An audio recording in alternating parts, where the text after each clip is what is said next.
Hey everyone, today's stuff, I just want to jump in here and I'm going to show you guys some of the stuff. We're going to start looking at charts, and I wanted to kind of have you guys have a video of being able to have me walking through some of the stuff on the Jeppesen charts and then the government charts, and then some of the differences between Jeppesen and the government approach plates that we look at.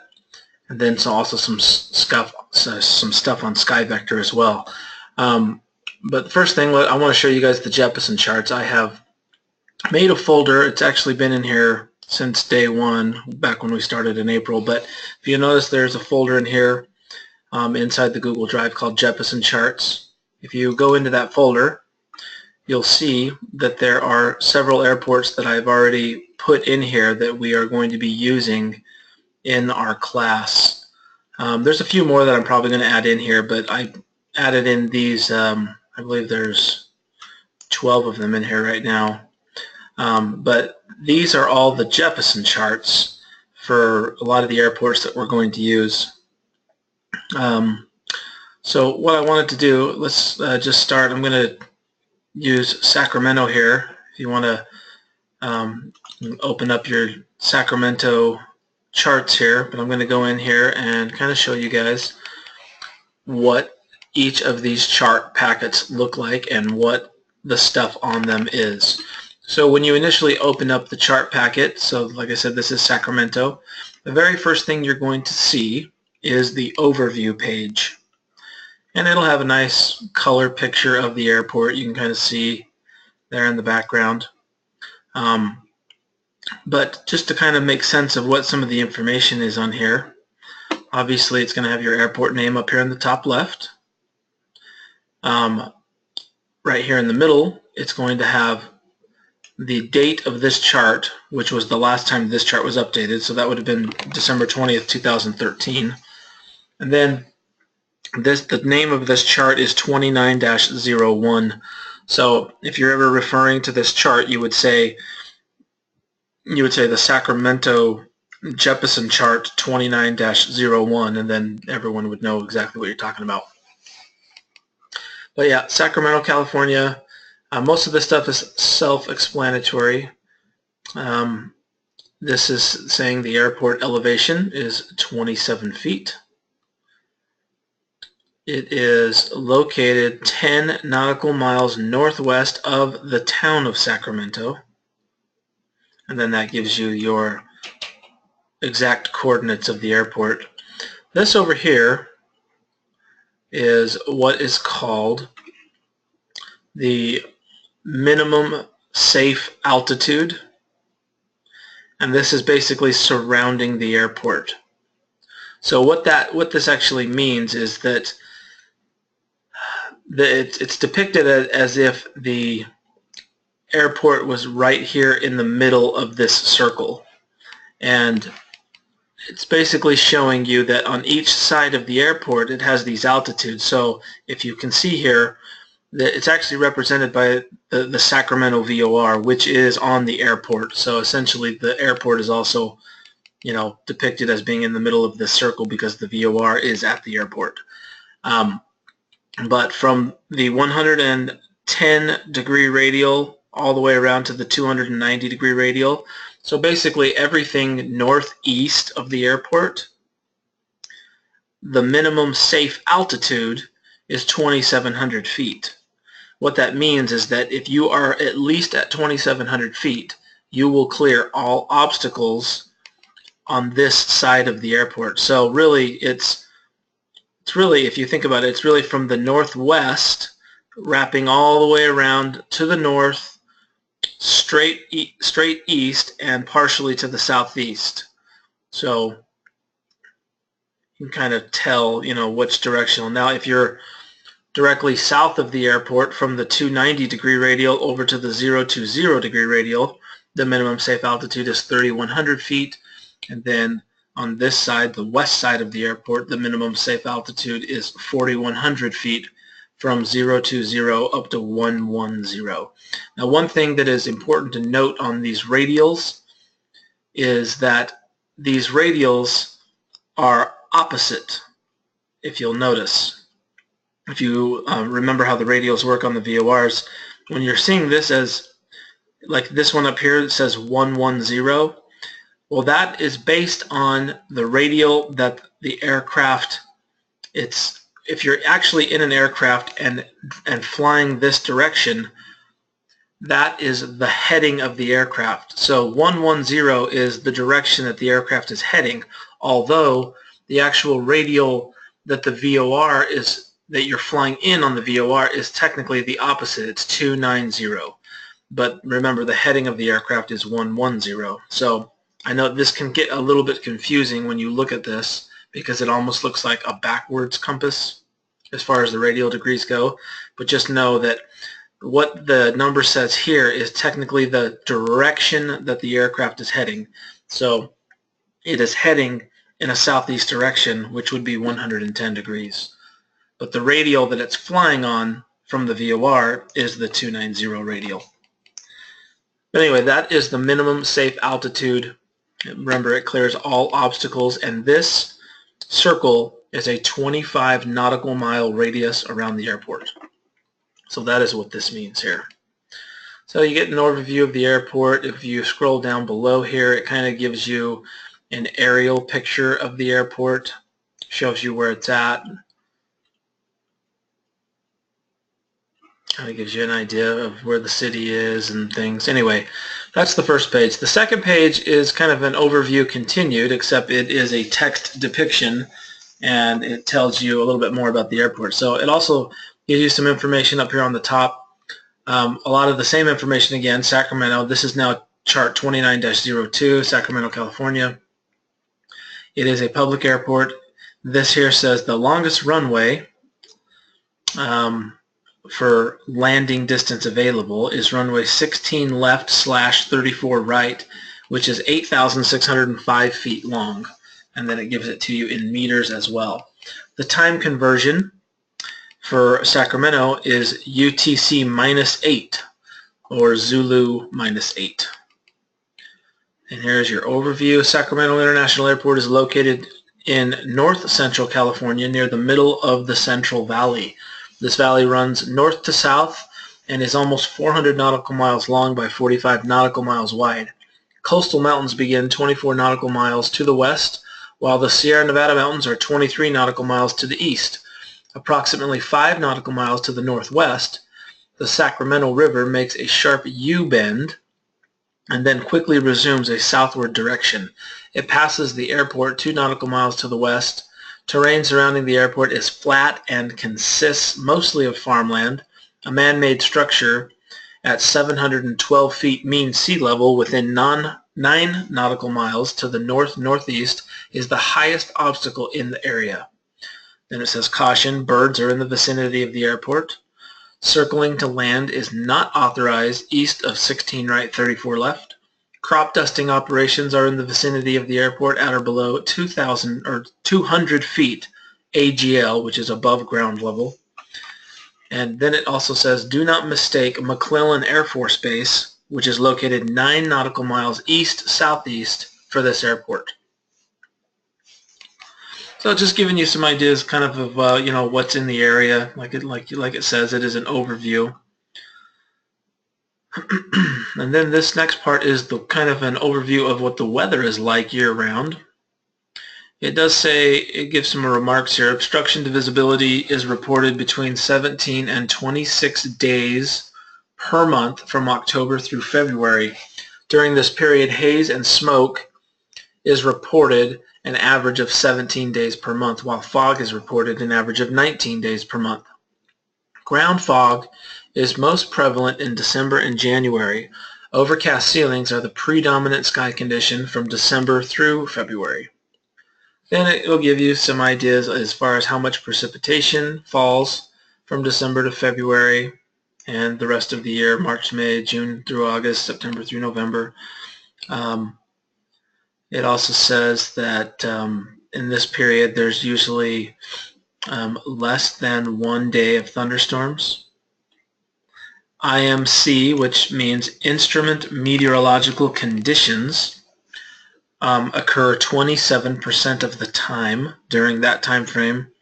then 2% in this time frame, less than 1% here, and 6% in September through November. Prevailing winds, southeast at 8 knots, southwest at 9 knots.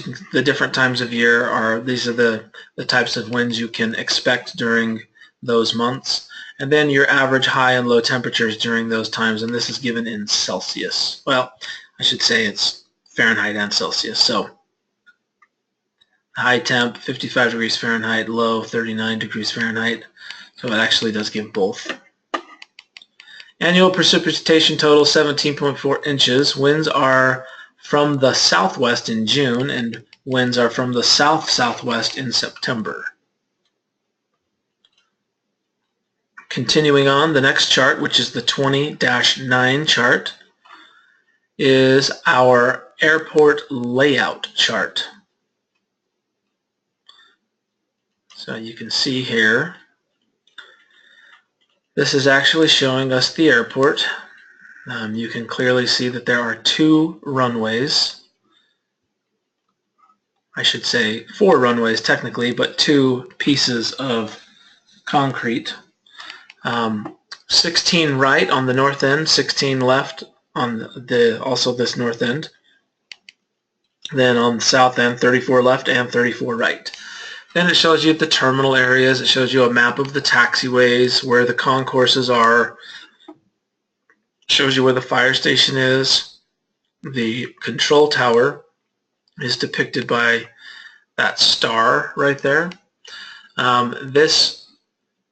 Sometimes it'll show you a zoomed in view of confusing taxiway areas. So it'll zoom in and it'll show you, kind of an up close view of, if you're going along this taxiway, where the turns are.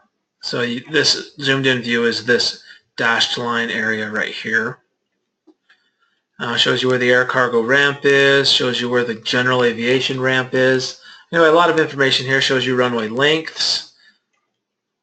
8,598 for this west side runway, 8,605 for the east side runway. Then it'll give you some notes here. It'll show you de-ice pad locations. It'll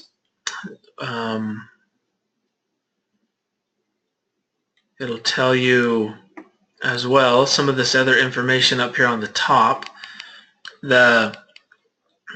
The digital ATIS information. Now, so the ATIS information is a broadcast that is put out by the control tower. It's kind of similar to an ASOS. The only difference is that it has the weather in it, but it also has some important NOTAM information. It'll have also information about taxiways that are closed or runways that are closed. It'll have there's a lot of, not a lot, but it's like I said, it's very similar to an ASOS. It just has usually a few more items, it's a recording that the control tower does on an hourly basis. It'll also talk about if de-icing is going on and de-ice pad locations. It'll tell you a little bit more information than an ASOS, but overall it's similar to an ASOS. And one of the big differences is that with the airports that have control towers is that they usually will have an ASOS on the field, but in addition to that, the tower also has weather information up in the tower, and sometimes the weather information that the tower receives is slightly different from the weather information that the ASOS can receive, and that's just simply because of the 2 different locations on the airport. So sometimes the tower visibility is different than the ASOS visibility. But anyway,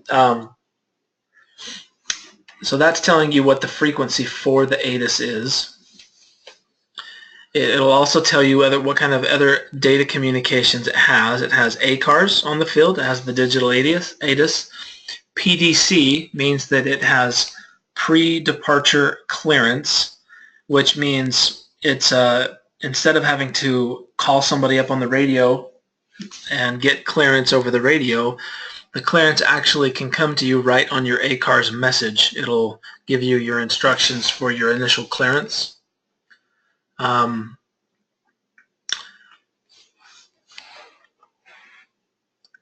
the actual clearance frequency for Sacramento is this. It's called capital clearance, and the frequency is 121.1. The ground frequency is 121.7. The tower frequency is 125.7. And when you depart the airport, you tune in to NorCal departure. If you're going west and northeast, you tune into 125.4. East and southeast, 127.4. Southwest, 125.25. And another thing that's important that this kind of shows you here is it'll show you, as you can see here, it kind of shows you the runway light configuration. As you can see, 16 right here has by far the best lighting configuration. You can see 16 left over here kind of has more. This is kind of similar to what St. George has. You can see that's kind of bigger and better. This over here, not that you need to know this, but it's called an ALPS 2 configuration. These types of approach light systems are used for Category 2 approaches. So what that really means, if you're looking at this, not that we really look much into Category 2 approaches in our class, since the lowest we'll use in our class is just the standard Category 1 ILS. But if you're actually dispatching and stuff, you can just look at this chart, and you can tell just by looking at this chart that the runway which has the Category 2 approach most likely is 16 right, and that's simply just due to the lighting configuration. You can see on the south side, the only one that even has lights is 34 left, and 34 right does not have approach lights. Anyway, so this is the airport layout diagram. This also comes in handy when we're doing our manual flight planning. Sometimes you will look at the airport diagram to figure out which runway you want to use for landing and takeoff. You can see the distances of the 2 runways available, and yeah, the other things. There's not too much else that you really use on here for dispatch, other than maybe if you want to relay some of these frequencies if the pilots need them. The next chart is 20-9A, and it's just additional information in more of a text format. First top part there says general crop dusters operate in vicinity of the airport at or below 200 feet AGL and birds in vicinity of the airport. So this gives additional runway information below the general section there. So it starts out with runway 16 right and 34 left. It tells us what kind of lighting that runway has. So first of all, 16 right is going to be this top line here.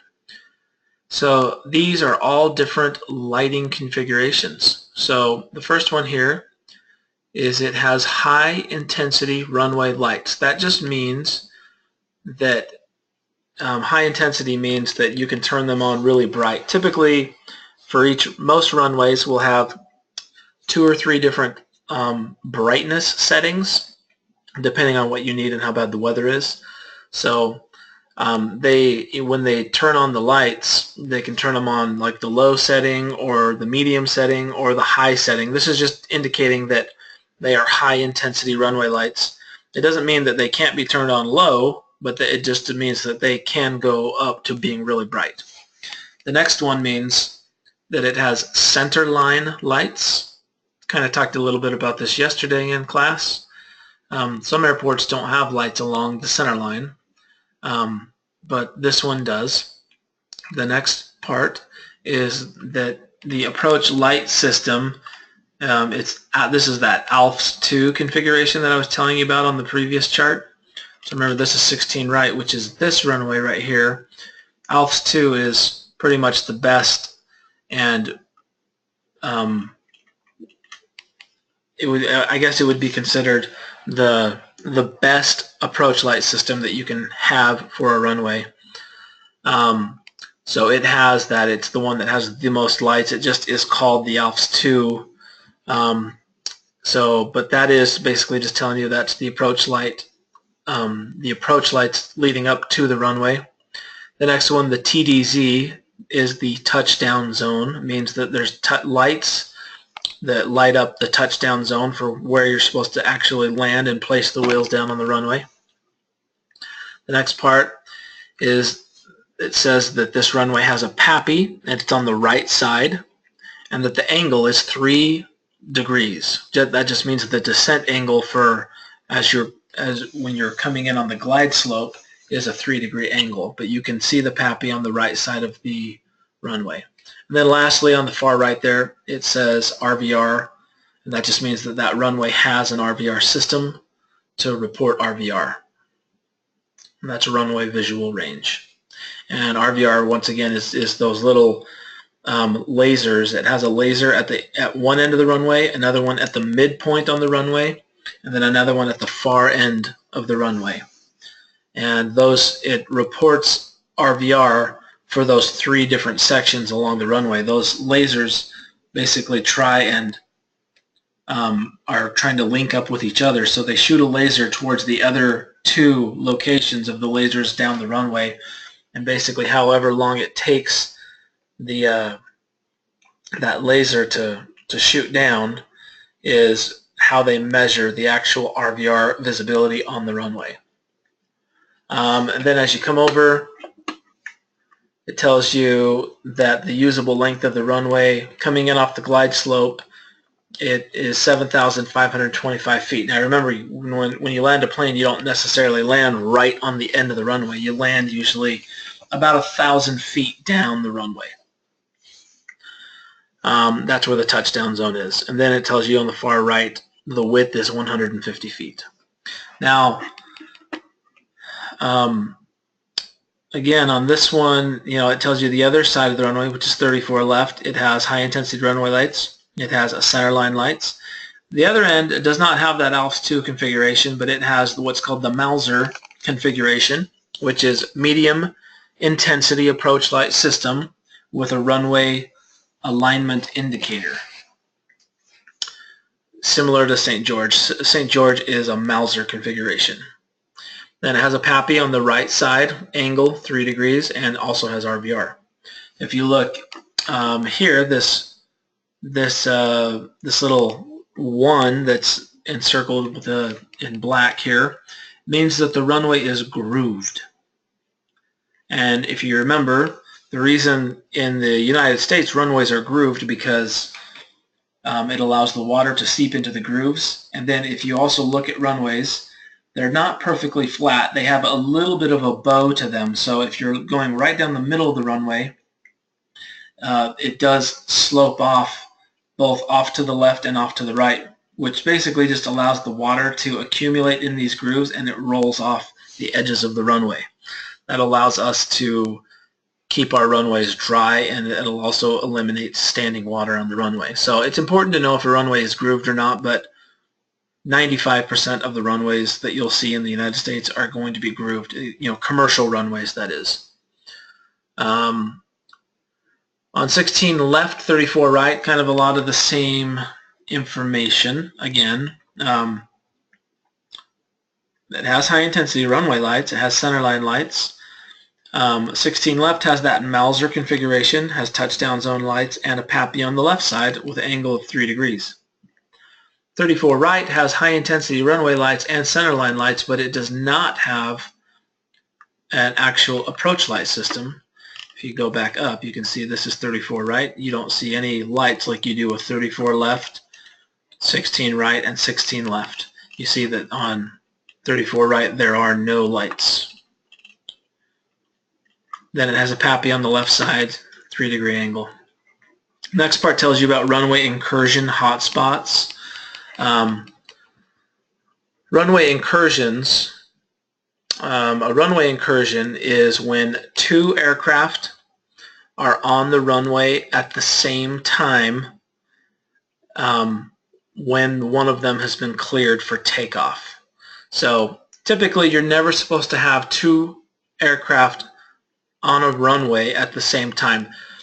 You do see this occasionally, like at the big airports. Sometimes they'll tell an aircraft to get on the runway, and then another aircraft, way down the field, which had just landed, crosses over the runway or something, that's okay, as long as the aircraft that's waiting on the runway on the other end has not been cleared for takeoff. But a runway incursion specifically is when one aircraft has been cleared for landing or takeoff, and another aircraft then makes its way onto the runway without clearance. And usually it's just by accident, or usually a ATC controller error is sometimes what will cause it. But it's telling you right here that there's a couple of hot spots on this airport where runway incursions tend to be more common than others. It's not really a big deal for dispatchers because this is not something that you ever really have to deal with. But that's just what this section is. Takeoff and obstacle departure procedures. For runways 16 right and 34 left. This is telling us here what the lowest RVR that's needed in order to take off. Now, we've talked a lot about takeoff requirements, takeoff minimums, when we need takeoff alternates. Well, this chart here specifically is telling us what is the absolute lowest weather that you can take off with on this runway, 16 left, 34 right. Now remember, takeoff minimums are usually far lower than our landing minimums, so you can see that some of these are pretty low. But on 16 right, you can see, well, 16, this is 16 right and 34 left. It tells you right here, 2 operating RVRs are required. And it says all operating RVRs are controlling. So on this far left box here, this is telling us touchdown zone RVR is a 5. Now these, when you see these values, these are in hundreds of feet. So that 5 means 500 feet. And like I was telling you, there are 3 different points of RVR readings on each runway that has RVR. Touchdown zone, midpoint, and rollout. So the touchdown zone needs to be 500 RVR or higher. The mid needs to be 500 RVR or higher, and the rollout is 500 or higher. So that is the absolute lowest RVR that you could take off with in Sacramento. In order for you to go all the way down to 500 feet like this, it's telling us that we need to have our center line and high intensity runway lights. And they need to be operational is basically what that means. If one of those is not operational, then you need to move over to this column, which is telling us either our center line lights or runway center line markings and high intensity runway lights. So this now would take your minimums up to 1,000 RVR for this runway. And this is either end of the runway. It's 16 right or 34 left. So what this means here is these ones, you need these 2, the center line and the high intensity runway lights. It's just cut and dry. You have to have both of those on and operational. You can go all the way down to 500 feet RVR. And then let's say that the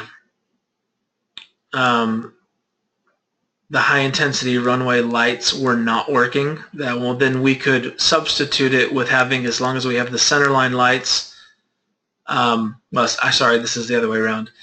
This is if the center line lights are not working, then we can substitute that as long as we can see the runway center line markings. Now, if you remember yesterday, we talked a little bit about that NOTAM that talks about center line markings obscured, and typically that's because of rubber from aircraft tires that land. So if the center line lights are not working and the runway center line markings are not visible because they're obscured, then you could not even do this section here. You could not go down to the 1,000 RVR. So you either need the center line lights operational or the center line markings need to be visible and not obscured. And in addition to that, you also have to have the high intensity runway lights. Those are the runway lights that run along the edge of the runway, just so you know, the high intensity lights that it's talking about. Now, if you don't have any of these, you can also go over to the next column, which just means it's just saying there's no requirement for lighting, but it's just telling you adequate visual reference, RVR 1600 or quarter mile. And then if you come over to the right side, the standard takeoff minimums for planes that have 3 and 4 engines is RVR 2400 or half mile. And then our aircraft that just have 1 and 2 engines is RVR 5000 or 1 mile. Now, what's the difference between all of these things here? You're probably asking. In the airline world, first of all, let's start outside the airline world. For just a normal aircraft that is not an airline jet or just whatever private pilot person that's out flying around that wants to his minimums are going to be based off of these standard minimums over here, this RVR 5000 or 1 mile. So the normal general aviation people do not have authorization to go lower than these standard minimums. So it's basically, well, depending on their ratings and things like that, if they're instrument rated and things like that, and depending on the equipment in the aircraft, they could do basically anything from this right side over here. But typically, when somebody asks what the standard takeoff minimums are, for 1 and 2 engine aircraft, the answer would be 5000 RVR or 1 mile visibility. Now, the only way you can go lower than the standard is, first of all, it has to be available in the charts. So the airport has to have it published. Now, Sacramento does have these lower ones available, but they are dependent upon certain things. So this is saying adequate visual reference. You can have RVR 1600 or a quarter mile visibility being reported. In order to go down into these really low RVR ones, this is something that pretty much only airliners can do. And in order to do these ones, you have to have the approval in your op specs. So for SkyWest Airlines, we have approval in our op specs to go down to 600 RVR minimum. Now you'll see that Sacramento allows down to 500, but technically SkyWest cannot go down to 500 because our op specs do not allow it. We can only go down to 600 RVR. And the other thing is that if the airport doesn't have, let's say that the Sacramento's lowest one was this 1000 right here. Well, then that would be the controlling one, that even though SkyWest can go down to 600, if the airport doesn't have it charted, then they could only go down to 1000. It's basically, you can go down to whatever the lowest of the two, basically. You can't, if your op specs allows only 600, then you can go down to 600 as long as the airport has it available. But the lowest you could ever go down to is 600. However, if the airport doesn't have it available, then you still can't even go down to that. So remember, that's something that actually comes out of your op specs. If you look at the other runway here, 16 left, 34 right, they do not have the options to go down to these low RVRs for takeoff. They just have the adequate visual reference, quarter mile, and the 3 and 4 engine planes can go to a half mile. 1 and 2 engine planes is 1 mile. Now, the reason, if you look at this, if you go back up here, when we are looking at this information here, you'll notice that 16 right and 34 left have RVR. However, 16 left and 34 right, that runway does not have RVR. So that is why you do not see these lower options, because the runway does not even have an RVR system. So the next part is obstacle departures. Runway 16 left, it tells you the information about that. That's not really important for dispatch. Diverse vector area, radar vectors, same thing. It's kind of just information for the pilots. This next part down here is information about filing this airport as an alternate. So if you ever needed to use Sacramento as an alternate, remember when we read through the FARs, some of these numbers will look familiar to you from Part 91 in the FARs. You'll see that a lot of these precision approaches, it's telling you what the minimums are for filing as an alternate. And as you can see, if you remember, precision approaches were 600 feet and 2 miles. Non-precision approaches were 800 feet and 2 miles. And so you can kind of see some of these here. Now, these minimums that are on here do not necessarily apply to airlines. These minimums that it's looking at are for Part 91 operations. Now, obviously, we operate under Part 121 operations. And I know we still haven't necessarily looked, and I still haven't shown you how we calculate our alternate minimums, but we will be looking at that soon. Now, this is still important for dispatchers to know this information here, because even though you can disregard what it says as the minimums, you still need to be able to look at these approaches, because these approaches are what Sacramento Airport authorizes people to use to calculate their alternate minimums that they'll need. So if you wanted to file Sacramento as an alternate and you wanted to plan to be able to use the ILS runway 16 right or the ILS runway 16 left, it would need to be on this chart. If it's not on this chart, then you cannot use it in planning for an alternate. You can't use that specific instrument approach procedure. And we're going to talk about this more, but just know that this is where that information is located, but it'll make more sense later once we start looking at alternate selections. So the next chart we actually get into now is the stars that our Sacramento has available. So this is chart 20-2. This is now the Concorde 2 arrival. So now this is starting to go through the different stars that are available. In the Jeppesen charts, I have only put in here, and this is for all of the airports inside of this section, all of the 12 that I put in here. I have only put in SIDS and stars that are non-RNAV. So if you see it in here, it means that it's non-RNAV.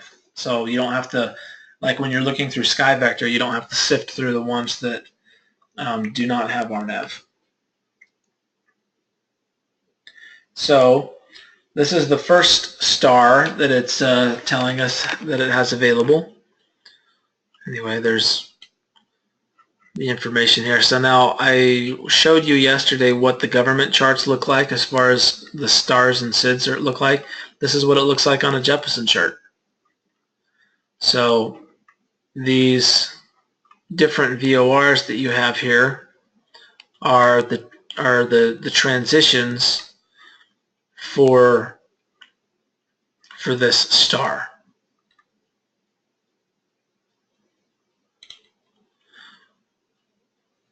So technically this star here, now you'll kind of notice when you look at these, you'll see some of these lines are more bold. Like this is, like this star here begins at the Concorde VOR.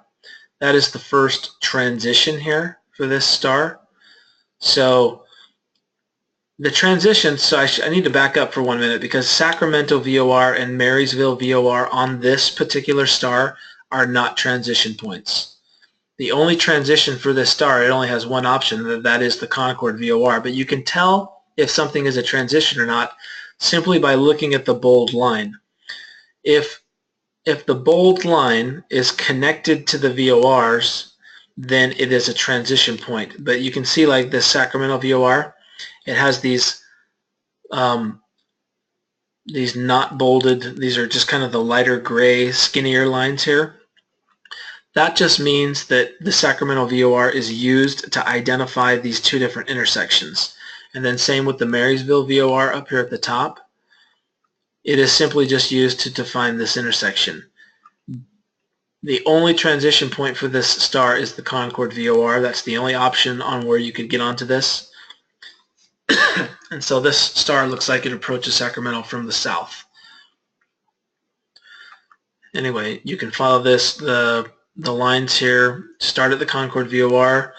on the 020 radial leaving that VOR, you head towards the I guess that's the Isio intersection, but it is 24.2 miles from the Concord VOR if you're tracking out so that you can identify it. And then the 5,000 here is essentially the minimum altitude that you need to be at in order to fly this route. So 5,000 feet here, and you hit this intersection, and then you turn to 354 degrees and fly another 15 miles to the Elko intersection, and then from here you fly 340, and ATC basically gives you instructions from this point to either land on the south side or on the north side runways. They will vector you from this point. The next one is the Flunk 3 arrival. This is an arrival that is from the east. It starts on the Squaw Valley VOR. It only has one transition, as you can tell, same thing. Sacramento VOR here is being used only to identify this. It's not connected to the bold line. So the Squaw Valley VOR, start flying inbound on the 236 radial off of the Squaw Valley VOR. Need to be at 11,000 feet. 36 miles to this first intersection here, which is Flunk. It tells you right here, expect descent below 10,000 after Flunk. Then you need to descend down to 5,000 and fly another 19.1 miles down to the Tenco intersection. And from the Tenco intersection, you fly heading 255. And then from here, ATC will then give you vectors to either land on the north runways, or they'll vector you around to the south to land on the 3-4 runways.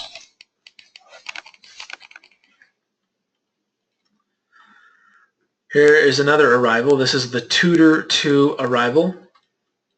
And this one looks like it is from the north. Now this one has 3 different transitions available. The Klamath Falls VOR, the Lakeview VOR, you can see they both have these bold lines coming off of them. And then also the Red Bluff VOR also has a bold line coming in off of it. So these are 3 different options for transitions on this particular star. You can see how they meet up.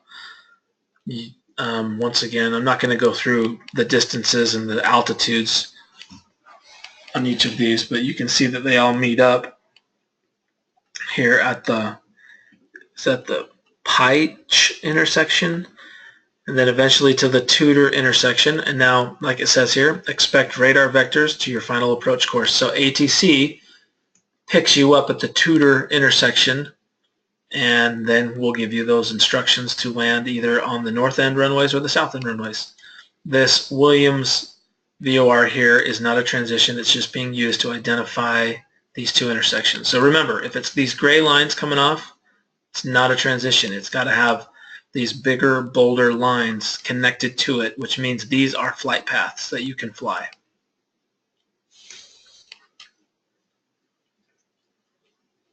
And the RAPS 6 arrival is one that comes up from the southwest.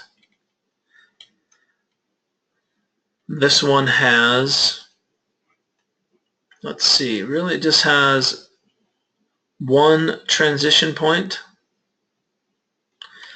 Technically, when you're looking at these star routes, you might think like the very beginning of this star route begins down here at the Clovis VOR. That's the first transition.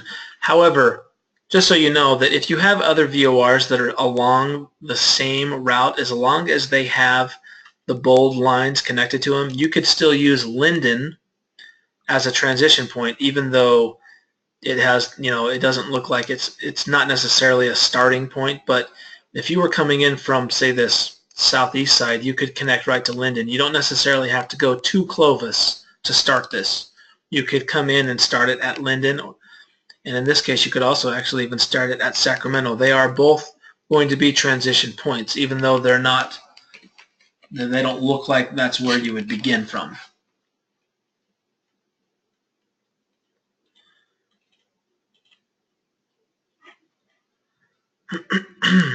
Now we're looking at, actually let me go back one.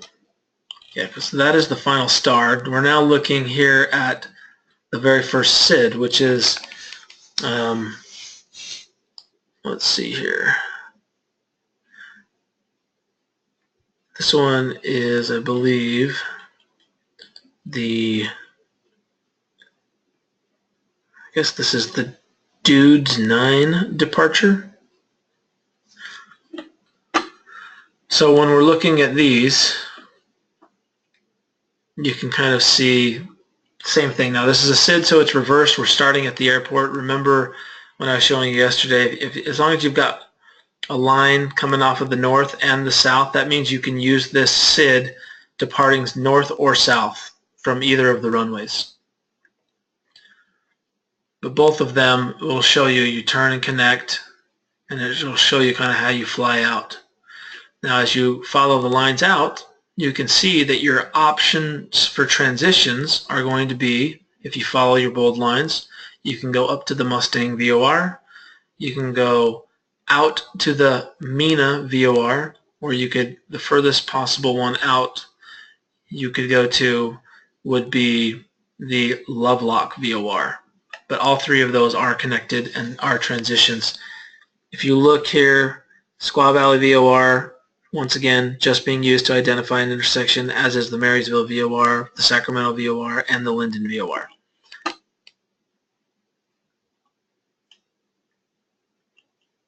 So this is a SID that departs for traffic heading east. The Frogo 6 departure is one that goes to the southeast. You can use it on either runway, or any of the 4 runways, north or south. And the only transition for this one is going to be the Friant VOR.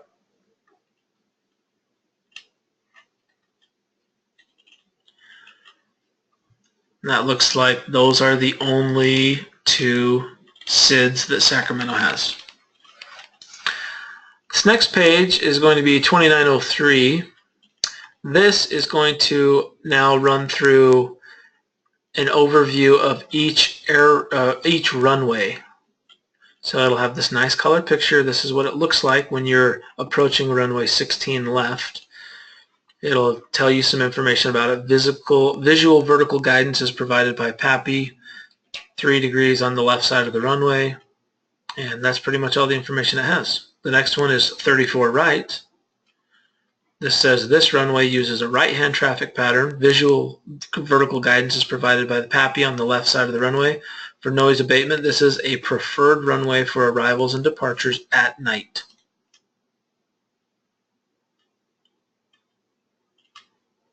Once again, you can kind of see your MSA sectors, all of the other information. It says Sacramento is a primary Class C airport, noise-sensitive areas.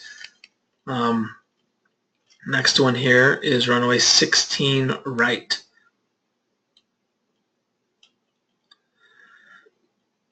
This runway uses a right-hand traffic pattern. Visual vertical guidance provided by the PAPI on the right side of the runway.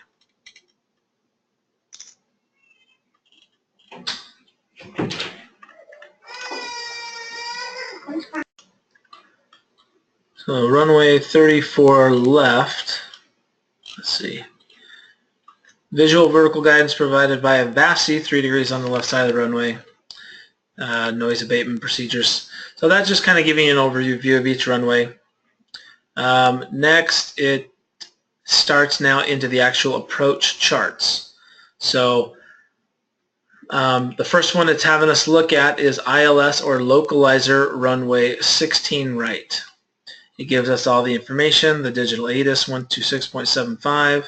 The NorCal approach frequencies are all on there. The Capital Tower frequency. The localizer frequency, 111.1. The final approach course is 168 degrees. The glide slope is you pick it up at the intersection of Jarnu, which is 1,800 feet MSL, 1,775 feet above ground level. The ILS decision altitude or height is 225 feet MSL, which is 200 feet AGL. Airport elevation, 27 feet. Touchdown zone elevation, 25 feet. It runs us through the missed approach. If you go missed, you then climb to 500 feet. Then climbing right, you turn to 2,000 feet on a heading of 350 degrees and outbound on the Sacramento VOR radial 329 to the Grime intersection, which is DME 35.2 from the Sacramento VOR, and you hold or as directed by air traffic control. It has your MSA altitudes over here. We've already looked at this before, but it's kind of the same thing. The minimum safe altitudes within the 25 nautical mile radius. It tells you your altimeter setting is in inches. Your transition level is flight level 180. Transition altitude is flight level 180. In order to fly this approach, DME or radar is required. The vertical glide slope indicator and the ILS glide path are not coincident. The VGSI angle is 3 degrees and let's see, 3 degrees, which brings you down to an altitude of 72 feet if you follow the glide slope all the way down. Simultaneous approach is authorized with 16 left. That basically just means that because of the two runways in Sacramento are both like parallel runways, there may be simultaneous aircraft on approach for the other runway, 16 left, at the same time you're approaching 16 right. When we start looking at these, this is the aerial top-down view of the approach and what it looks like. So as you follow it in, it's kind of the same thing with the SIDS and stars. You really follow the bold lines. So the Tudor intersection is what is called your IAF, which is your initial approach fix. That means that is where the approach begins.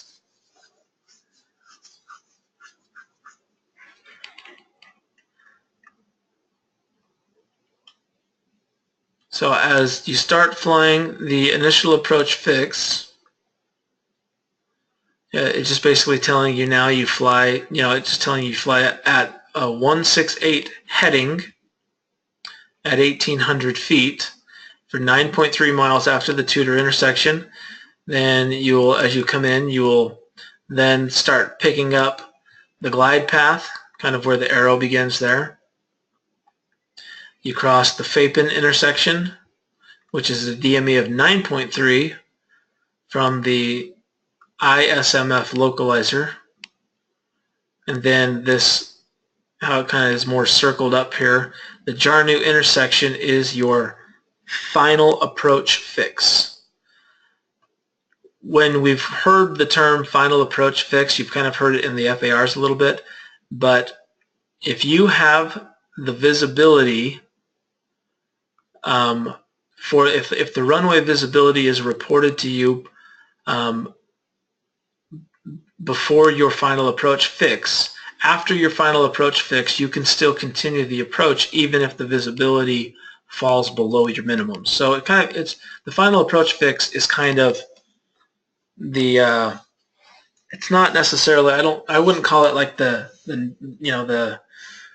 point of no return by any means, but it basically just means that you can call it that the visibility, you no longer need the visibility. As long as you have the visibility that you need to land prior to the final approach fix, you can continue the approach even if the visibility falls below what you need after you cross the final approach fix.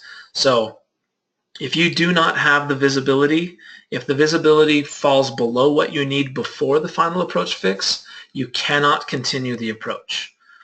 So if you remember back that crash, the American 1420, the RVR fell below their landing minimums. It was far before the final approach fix. So they should not have even continued with the landing because it was below their minimums before they crossed that point. Anyway, as you continue on, then you have the Kayag intersection, and it basically, you're following the glide slope, the ILS, all the way down into the runway here. And then this also, the dashed line then shows you if you go missed, this is the missed approach path. And you basically turn, fly back up. We already read those instructions, but you fly back up to the Grime intersection here, and then you hold until ATC tells you gives you further instructions, either to try the approach again or to divert or whatever. So this is the top-down aerial view. Now this is the profile view. You can see here that this is going to start at the Fapin intersection at 1,800 feet, and then you get to the Jarnu intersection, which is represented as the final approach fix, and the final approach fix is represented by this Maltese cross, that little symbol right there. And then you can see the glide slope angle brings you down, and then at the Kayag intersection you basically either continue descending and land, or you go missed.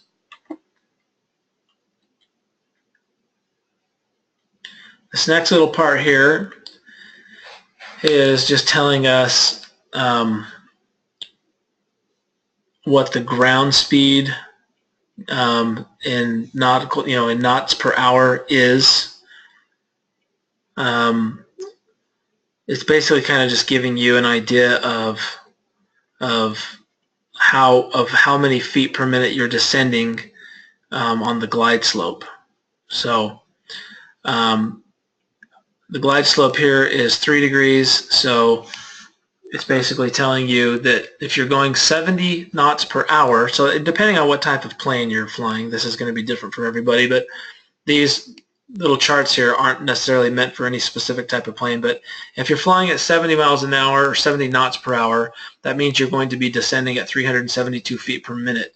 If you're flying 160 knots per hour at the 3-degree angle, you're going to be descending at 849 feet per minute. And it'll tell you the missed approach point at DME 1.9 from the Sacramento localizer, or the Jarnu intersection to the missed approach point is 5.4. So let's see. So the missed, yeah. So this is just telling you the distances for the missed approach.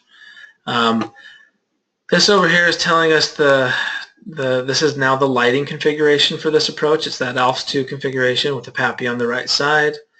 And then it's giving us the missed approach procedures. You climb back up to 500 feet, right turn at 2,000 feet, heading 350 towards the Sacramento VOR at radial, on the 329 radial. This right here is just telling you the frequency for the Sacramento VOR.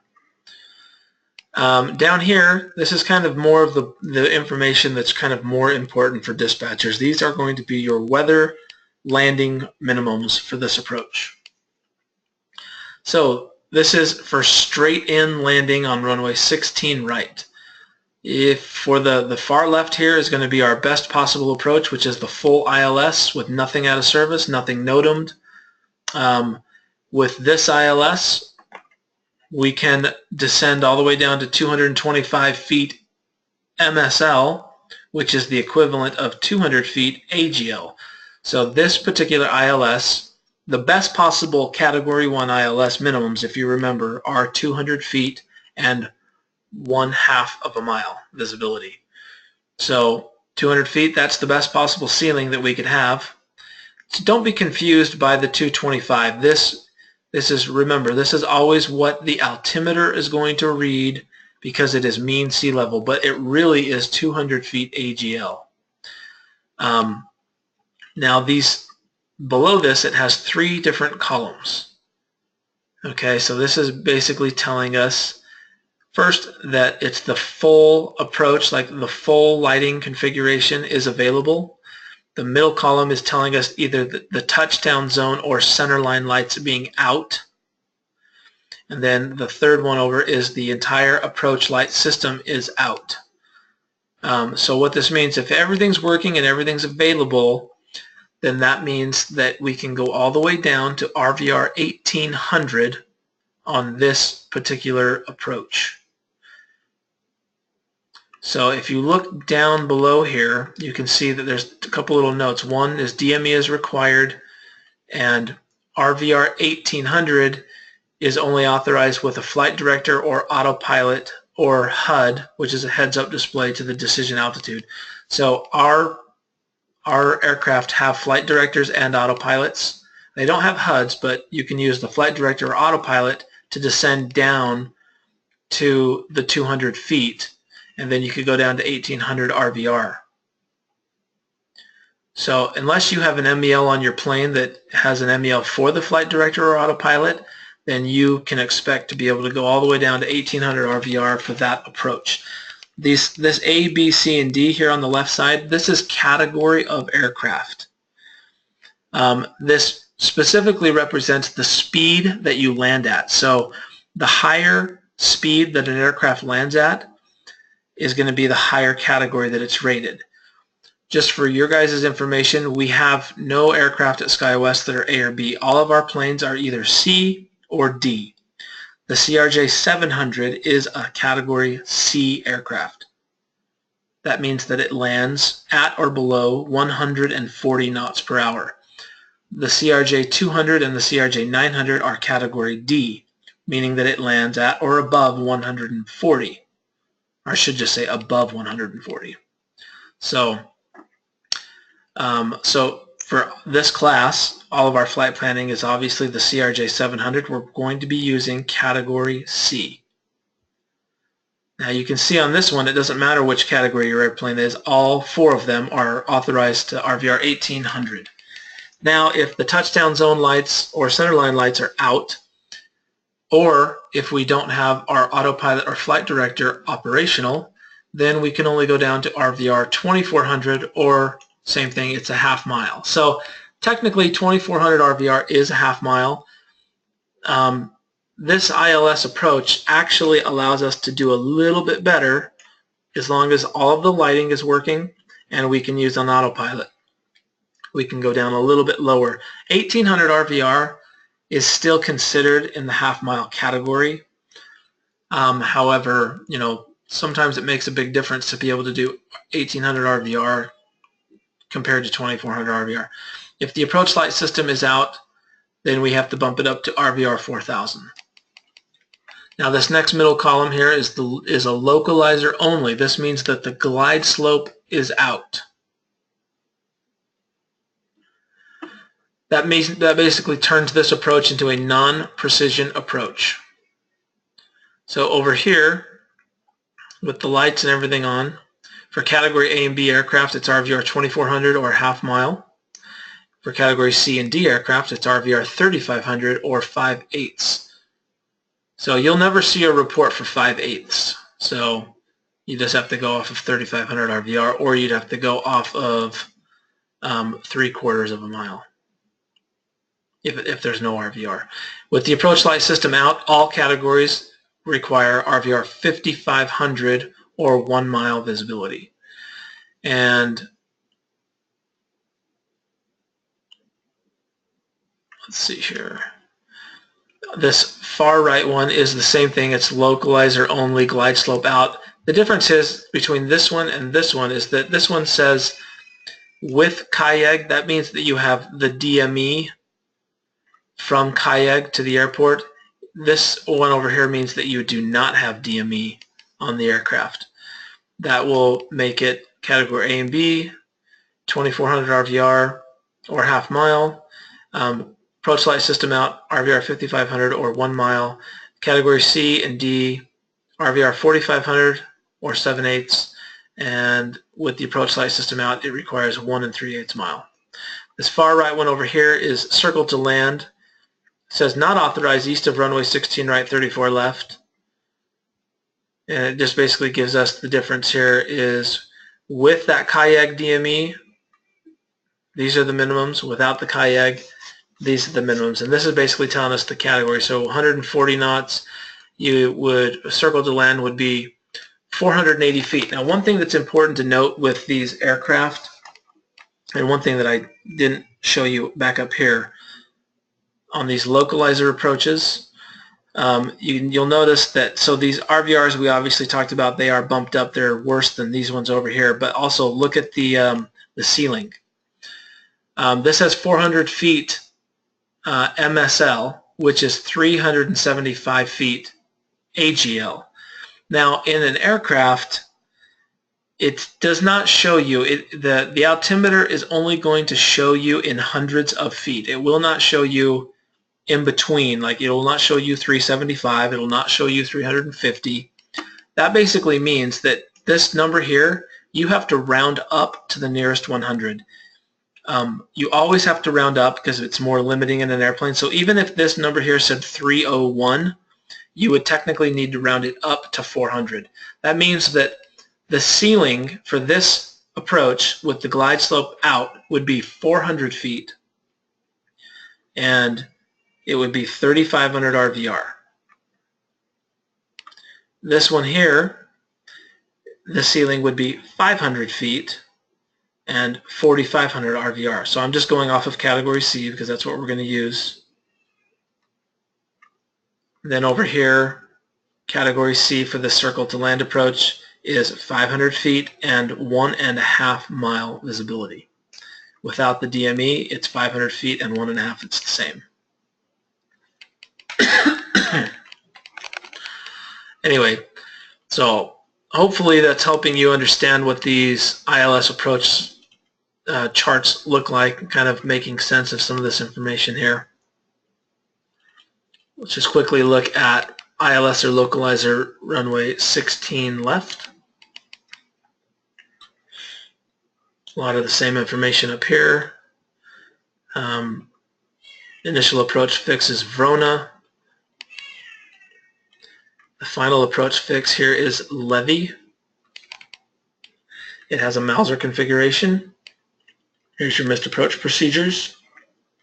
Come down here. Straight in landing runway 16 left, ILS, is 200 feet and 1/2 mile. Remember, this runway does not have RVR. So 1/2 mile for all categories. With the runway alignment indicator light out or the approach light system out, it goes up to 3/4 of a mile. For the localizer only approach, it goes for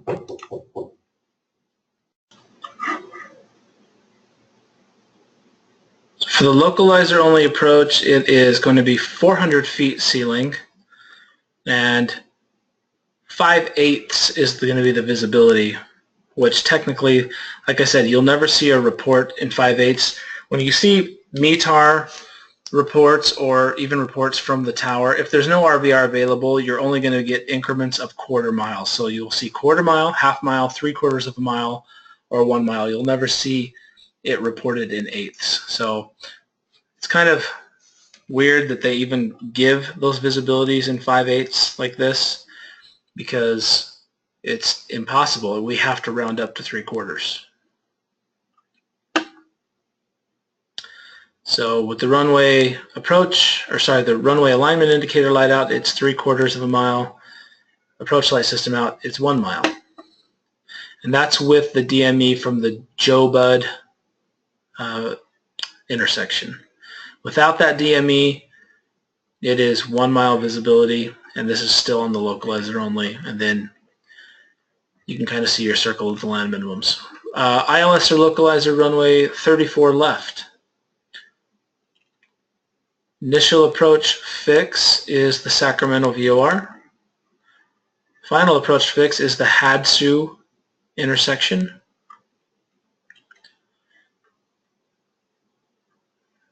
3-4 left, if you remember, has same thing, has well, this one actually does have RVR.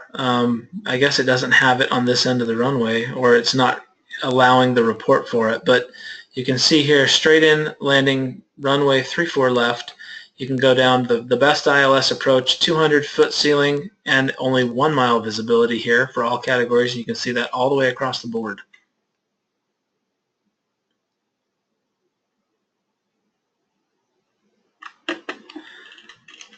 And that is the last one that we have to look at, because runway 3-4 right does not have a instrument approach.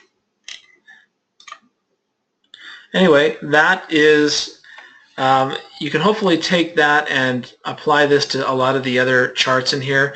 So kind of what I want you guys to end up doing today is look through the approach charts, look through all of these airports, take a look at the overviews and read some of the notes and start looking at the instrument approach procedures and looking to see what's available. See if you can make sense of it and read the minimums and see if how quickly you can kind of see what the different minimums are. The only other thing that I wanted to just show you real quick is in SkyVector here. I just wanted to bring up those same charts in the government charts here for Sacramento.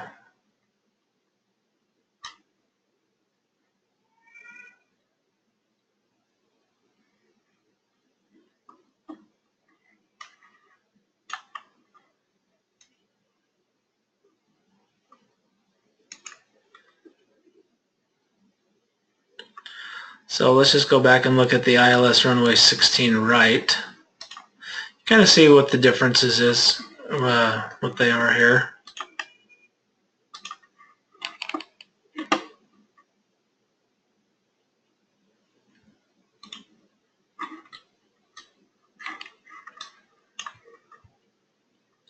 They kind of look similar. Not a lot of difference. It's just kind of really where things are located is the biggest difference.